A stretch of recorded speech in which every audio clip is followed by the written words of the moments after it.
Well, we've waited a long time, obviously, and listened to a lot of testimony. Obviously, it's been very educational, but I'm discussing the tip situation. I've listened to things by people that have worked in industry. I'm 67 years old. Let me introduce myself. I'm sorry. My name is Ruth Barzano. I own Murphy's Deli. It's been in business for 88 years. I've been there 38 years. I bought it myself, so I've been an owner for 20 years.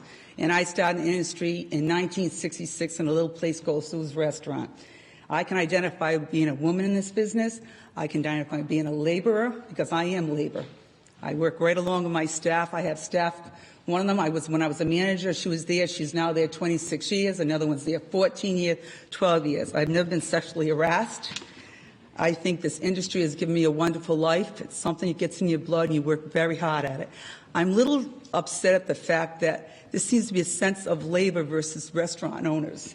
I'm an owner, and I work every day alongside, and there's nobody I respect and appreciate more than my staff, and they've been with me for years.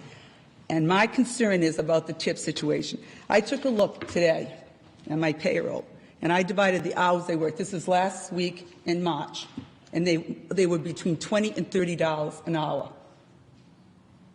That's my staff. I have a pub. This is entry. When I was young, I was in a little place. I didn't make that great money, but I learned a lot, how to handle people. It was a very successful system. The tip system, when I first started, they gave you a very small pay, but you didn't have to, you weren't taxed. I go back that far, where what you got for a tip was yours to go home with. More and more now, everything is taxed, obviously. And I can prove, though it's been said that's not the truth, that 85% is now put on charge or debit or credit cards. I can prove that. I can prove what my staff is making out, and I am very happy. They've raised family, they've raised children, they have wonderful homes, they have nice cars, they take great vacations, sometimes more than me. And I'm proud to say I've been part of that society. If you continually, this $15, this is my opinion, what will happen in this state.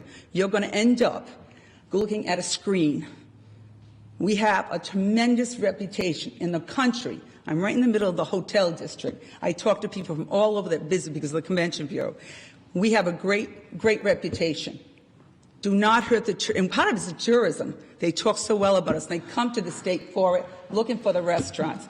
They don't want to look at a screen. California has done that, and if you go to California, you'll get mediocre service.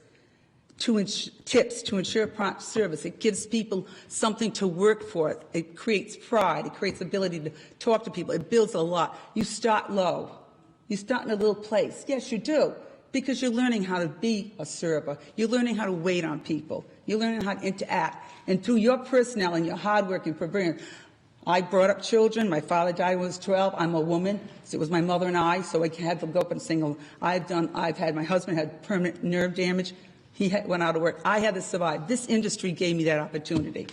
If you continue to do this, I don't think the small business community, which is such a strong part of this community, this state, if you start going back there and telling them they have to pay $15 an hour, I'm going to tell you what's going to happen.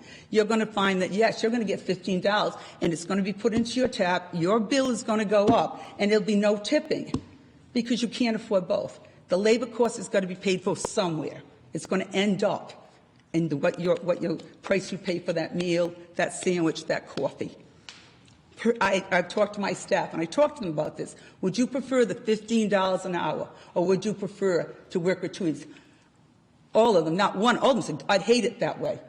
They wouldn't want to do that. That would take the next person who didn't care how they waited on somebody to make the same as how they are, who really cares. You're taking the initiative. That's the American way, to work hard, to go ahead in life.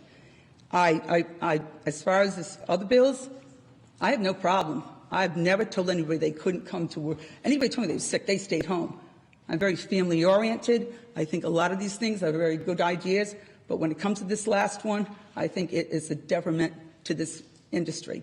And we don't have a very good reputation as far as the business climate. What are we, 49th, 50th? Let's not make it any worse, because you will put people out of business. And the big guys will get all the technology, and the little guys will slowly, just like the hardware stores and many of the little stores are going by the wayside because the big guys could afford to do things the little guys couldn't. Thank you.